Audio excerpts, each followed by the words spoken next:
Thank you very much. I have been sitting here and listening to those who have spoken before here, and I felt that I was in a party somewhere. I'm very delighted to be back again here in Washington, D.C. The last time I was here, so about 2 years ago. We came here in February of 2020 with President Uhuru Kenyatta for the prayer breakfast here. And President Moi passed on when we were here in DC.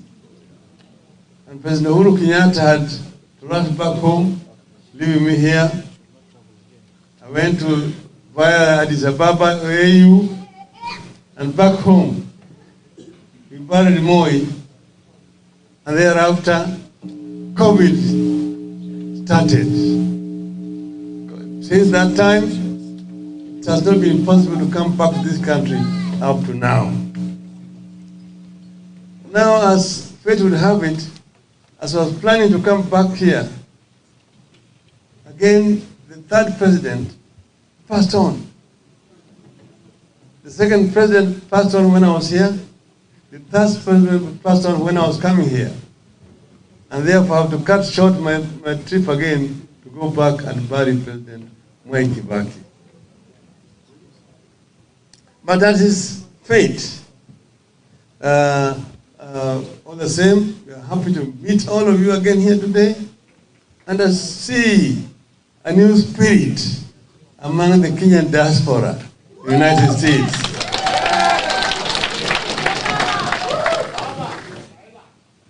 At the moment, I want to tell you that we are having serious challenges back at home. You know that the COVID has been with us for the last 2 years. It has brought a lot of suffering, devastated the economy. Some businesses have collapsed. There are a lot of problems. Secondly, the war in Ukraine, thousands of kilometers away from our borders, it's also having a very major negative effect on our economy. As you know that Kenya exports tea, coffee, cut flowers, fruits and so on to those destinations. So at the moment we are actually losing a market of over $100 million because of that. And then there's of course the drought. And as a result of all these prices of essential commodities like unga, like gasoline and so on have gone up. But Kenyans are actually feeling the weight. That is what is there right now, but Waswahili wanasema ati baada ya dhiki. Yeah. We are also now, as you have also all said here, facing an election in just about 90 days' time. And as you know, we are representing here a movement which is called Azimio la Umoja One Kenya coalition. One of the biggest coalition that has ever been assembled together in our region. Very close to what we call NAC. Azimio has brought together 25 different political parties. And all these parties come together and have come up with a real manifesto and a program for change in our country. All that we want is a peaceful campaigns. We want a peaceful campaign and peaceful elections. So far, things have moved smoothly up to where we are, barring a very nasty accident, an incident, recently somewhere in Mutembei. When we went to attend a funeral of a friend of mine, late Mr. Kibor. And then some goons were hired. And those goons actually wanted to kill us. Okay? And the attack was vicious. Why not for just the actions of the police officers? The damage could have been much more devastating. You saw what they did to our choppers and so on. But it was something that was properly planned. The police managed to arrest 15 goons that evening with bundles of money that had been given and weapons that we were supposed to use. Unfortunately, we did not go at the time they expected us to go there. I received information early in the morning that they had been hired to go there and come and heckle me and then attack me at the funeral. I decided to go when the funeral service was over. The people were buried.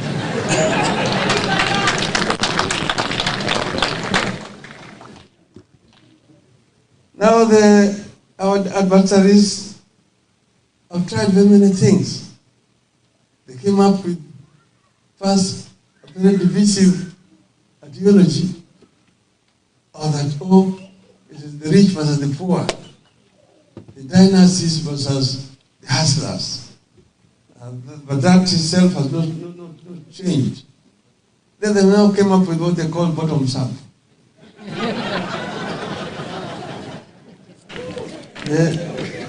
I'm expert in political demagoguery. But as you know, a demagogue can actually cause a lot of harm to a country. I know, I lived in Germany for a long time. And I came there after just about 15 years of Hitler's devastation. Hitler came out during the period of depression. And he came out and said that he had the solution to the German problems. Give me 10 years, and I will give you a new Germany. Yes, in 10 years he gave them a new Germany. It was the Germany that they could not recognize. It was in ruins. It was in ruins. And of course, he was coming up with all sorts of slogans. Esh Arya, the pure Aryan race. And Germany that will be able to conquer the rest of the world, and so on. So he was able to inspire people to destruction. You know what Idi Amin did to Uganda? You know what Jan Badel Bokassa, the last empire, did to Central African Republic? So I think this is a kind of experiment that we must try to avoid.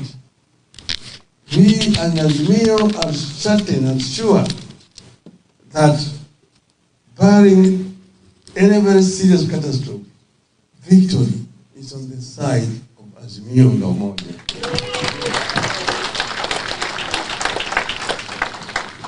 I've been saying, our country has had two liberations.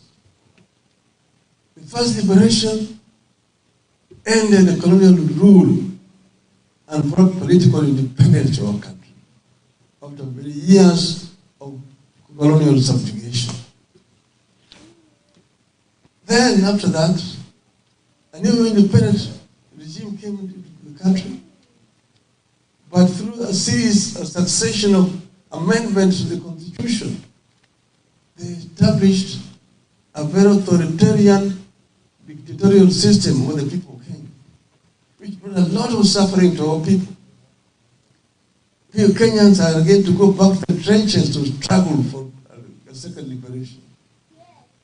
That came after many years of struggle. The second liberation came through the promulgation of a new constitution, the new democratic constitution in 2010.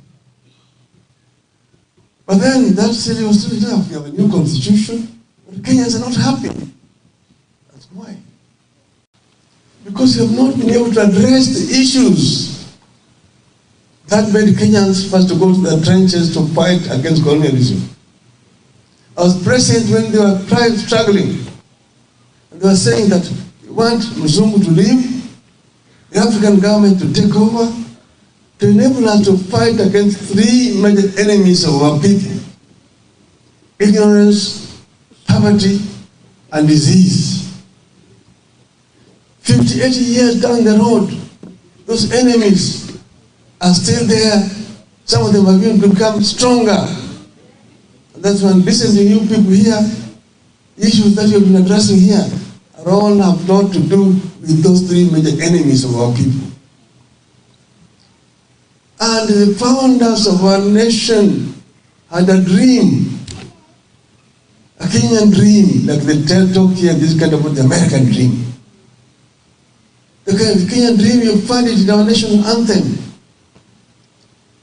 Lord, bless this land of ours. Justice be our shield and defender. We dwell in unity, peace and liberty. Plenty be found within our borders. That's the Kenyan dream. One, a God-fearing nation. That's why you started here with prayer. But the national anthem itself is a prayer.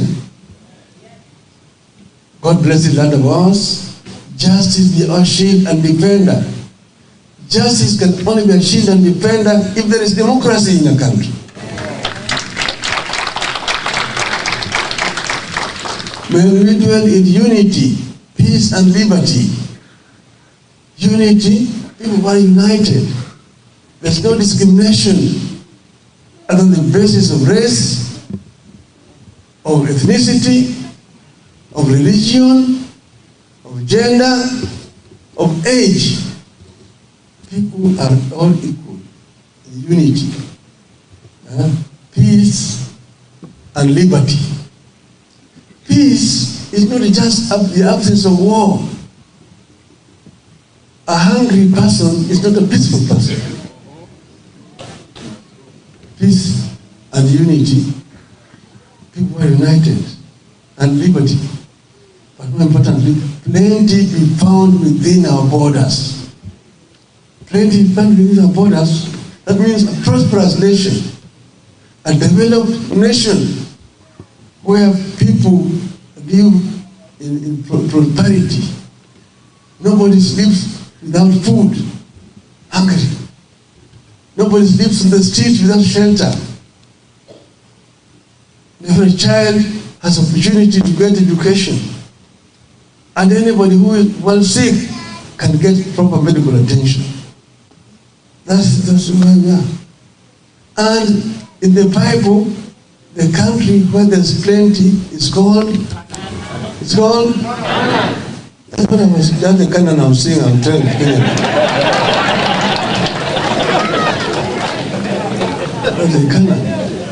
That Canaan is in our national anthem, is the part of the Kenyan dream. Canaan. But all that plenty was not going to drop like manna from heaven. It was going to be created through the sweat and toil of the Kenyan people. So challenge the Kenyan people, give them opportunity to make that wealth.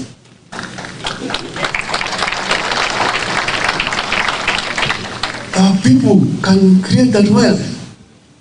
And that's why we saying we want to fight against these three major enemies of our people. And that's why we are saying, yes, through opportunities. First, in terms of the enemy, number one, ignorance. Each and every child born in our country shall get equal opportunity irrespective of socio-economic status of the parents, to get quality education from nursery, primary, secondary, tertiary, up to university level, depending on their God-given abilities. And once they've been trained properly in the required skills, they should be able to acquire meaningful jobs where they can be able to earn proper salaries, to be able to transform their socio-economic status and support their parents. Not being told, kazi ni kazi, sukuma wilbaro. Hello? Hello? Are we together? That's what you say. And then you also say that those who want to do businesses should get opportunity to do business through access to capital, but they don't have to pay any interest for 70 years until those businesses are mature. Kenyans can do it. And we're saying we also want to help our women to do business properly. In terms of agriculture, introduce smart agriculture, which is more rewarding. Make water available so that people do not have to depend on rain-fed agriculture. We can do this in very many ways. We can do it by harvesting rainwater, constructing dams and ponds, so that when it rains, it floods, we can harvest that water and make it available during the drought, period of drought. And have also proper assistance, tractor services, seeds, fertilizers for our farmers, so that farming can be actually rewarding in our country. So that country can become self-sufficient in terms of food production. That is one area where we talk about. The other one is value addition to crops coming from agriculture through construction of industries, so that you do processing. You don't just have to be exporting raw materials to other countries for relief. That way you are exporting labor out of the country.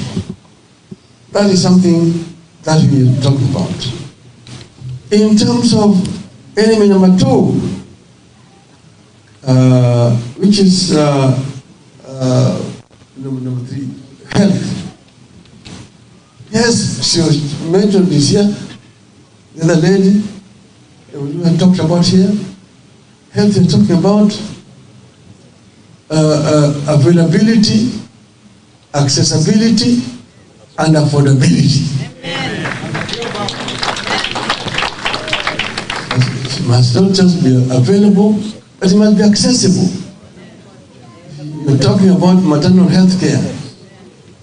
If it is available, but it is 50 kilometers away, somebody will die before you reach there. So it needs to be nearer where people are.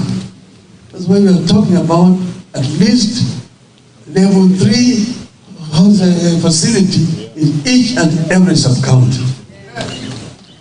Then if you go there, you go to level 4, level 5, and then you have level 6 in each and every region. But not just that facilities are available there. There must be doctors, must be nurses, and must be medicine and facilities all there.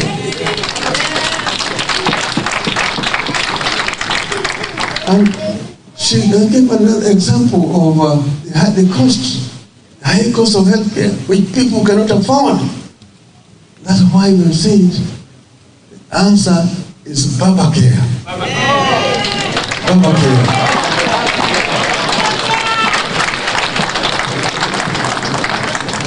Universal health care. Each and every Kenyan citizen, the children, the youth, the women, the elderly, all must be under health insurance scheme. Those who cannot pay the premium, the government will help them to pay. So that when they are sick, they can be able to afford Medicare, even if they don't have money.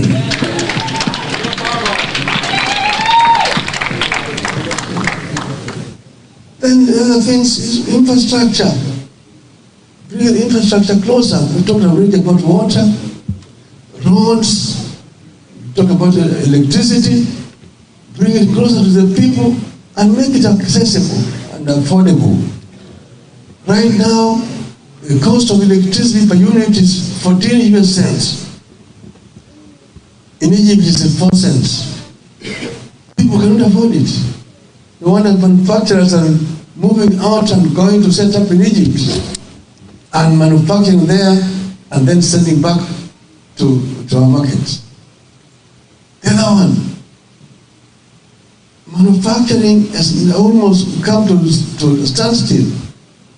Most factories which used to employ 200, 300, 1,000 people are all closed in the industrial areas. They've been converted to warehouses, basically storing containers, carrying goods from China. We have exported our jobs to China. People are basically jobless. A few people are traders in our country. We must change this so that our people can be able to get employment.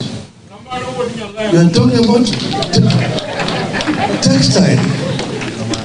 You begin from primary, grow cotton, as used to happen, and then have the textile industries. So you begin from the very beginning of raw materials, going up through the value chain to the finished product. That will also give a lot of employment for our people. So now I want to now look at the diaspora. The diaspora. The diaspora. And I've talked to people, and I'm always very frank when I'm talking to the diaspora, because I've been part of you people. Sisi ni kama Waarabu wa Pemba, najuana kwa vilemba. First, let me teach you people a bit. I was very disappointed during the recent voter registration exercise. I was all the time being pressed out. Number one, we want dual citizenship.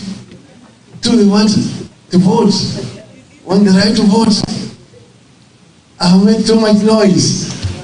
When we were there at Thomas Bukenya, when our mother Karua here, we were delegates. We were talking on behalf of the diaspora. Professor Makau Mutua there. The diaspora should be allowed to have dual citizenship. Well, yeah. It was not easy, but we pushed it until we got dual citizenship. I agree with you that we need to remove the other discriminating practice there, that you cannot become a diplomat if you are a dual citizen.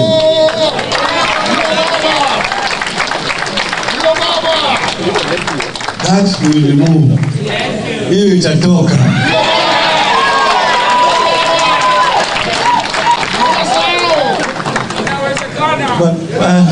Inawezekana. Well, I was disappointed that in the whole of the United States of America, only 700 people registered as voters. I said, what a shame. What a shame. Shame on you.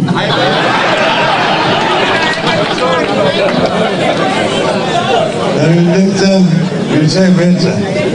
But now, but I know there is no excuses about that, because I know that in the DC area alone here, there are over 2,000 people resident here, and only 200 registered. The distance, we don't talk about distance. Yes, no excuse. But I know what you guys want. The other services. That issue of opening up consular missions. That we will do. We will open them. We have one in Minnesota, have one in Texas, have one in Chicago, have one in Colorado, and so on and so forth. That is easy. That will be done. Okay? Now, the other one, the issue of getting the diaspora more connected to Kenyan economy. Because the remittances that are coming right now are basically remittances to help families. They're not really investments.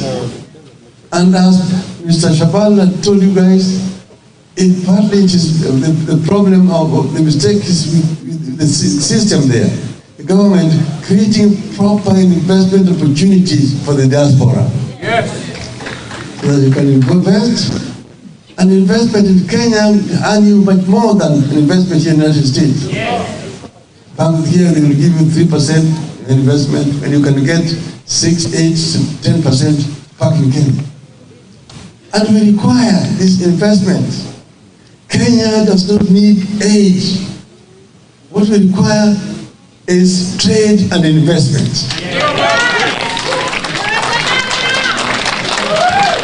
So we want to create a proper, attractive environment, first for our own citizens to invest, so that you can be able to reap more benefits out of those investments. Instead of going to go and beg for very expensive loans, short-term, highly expensive loans, high rates of interest, we can have this investment coming from our own citizens. So we are going to create an office for diaspora investment.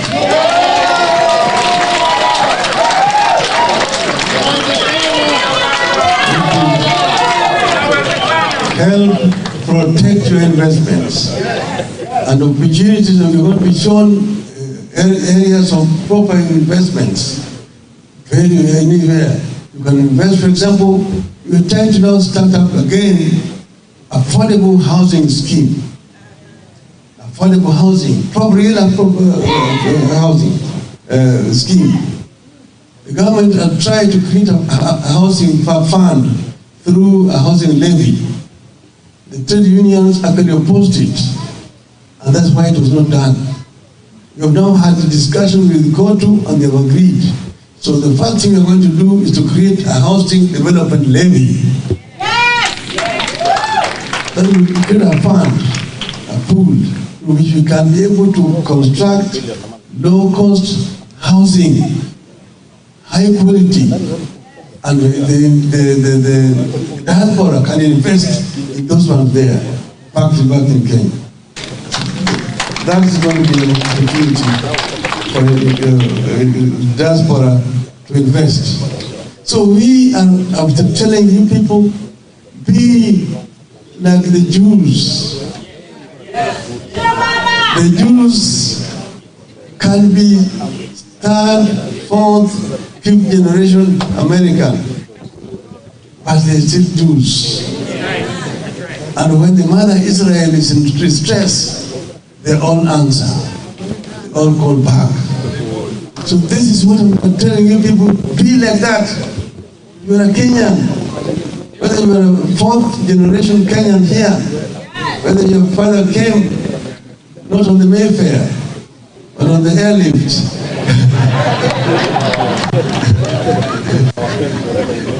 You're still a Kenyan. You're still a Kenyan, okay? Are we together? So that's why we want to work with you people together to build a new Kenya. The Kenya that we want to build is going to be a Kenya that cares for all her citizens, wherever they live, in Kenya and out of Kenya. And I'm saying, I'm not looking for followers. I'm looking for partners. People with whom we can partner to build the Kenya that our founding fathers wanted. Our founding fathers wanted that Kenya.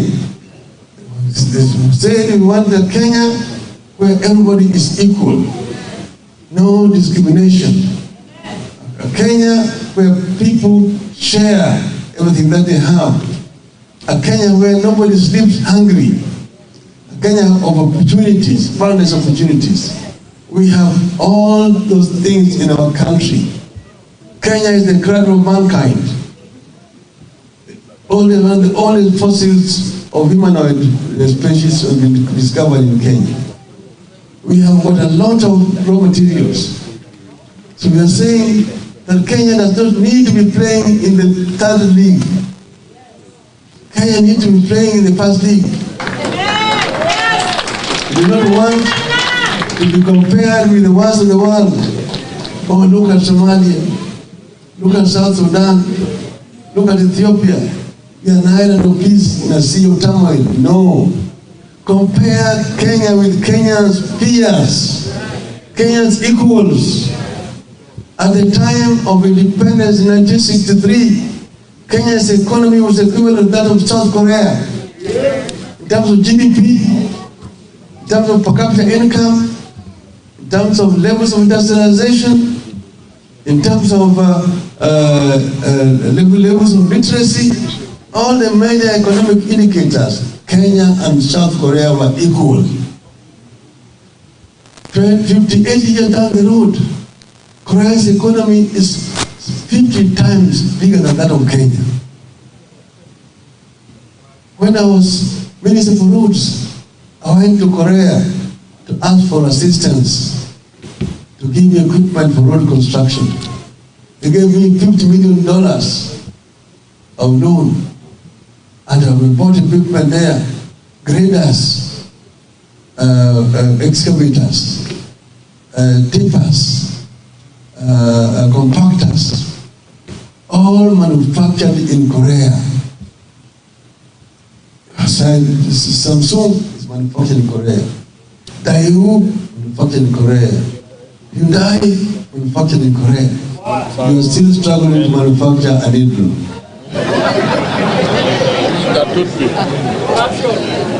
Where did the rain begin to beat us? You see, where did the rain begin to beat us? We want to do now what we call leapfrogging, so that we can catch up with our peers like Korea.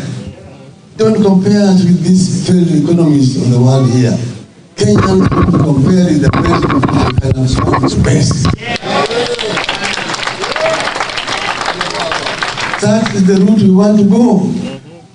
And we don't have time to waste. We don't want to have time to waste. We can run, and I'm confident we'll be able to catch up with our peers. And we begin by first and foremost inspiring our diaspora to come forward with us and work together with us. Are you ready? Yeah. Are you ready? Yeah. Are you ready? Yeah. Then now we have my last word is basically to tell you that when you are here, because the world has become a global village, you can reach Kenya, you can influence what's going on in Kenya on a daily basis. So we want you to be there on your internet, get to the internet, and communicate with the Kenyans. Supply information. Information is even better than the cash you're sending back to Kenya. Tell those Kenyans to believe in one Kenya. To believe in one Kenya irrespective of their ethnic backgrounds. Tell them not to look at each other, to look down upon another Kenyan, oh, that's just a woman. Which Kenyan was born by a man, not a woman?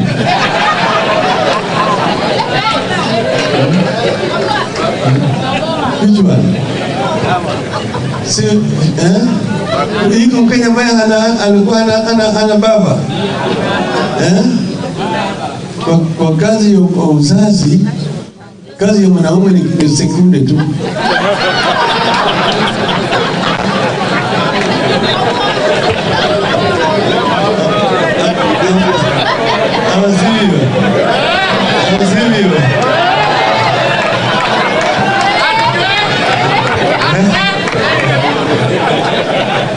amedunga na mikwisha yake mikwisha. Mama ndiye anabaki na shida.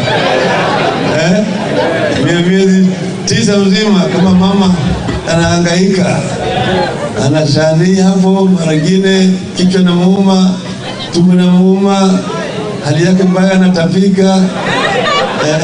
Zaidi ya kuzaa utungu mingi, baadaye kunyonyesha mtoto, mpaka mtoto anaanza kudema na kutembea.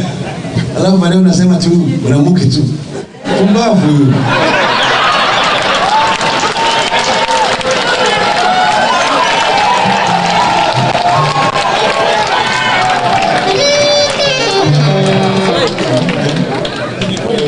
We must respect our ladies. Give them the respect that they deserve. Kama sivyo?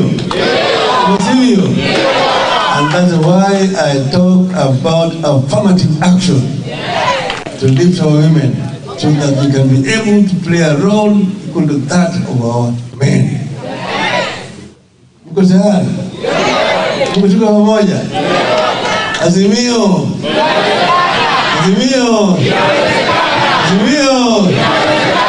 Asanteni sana.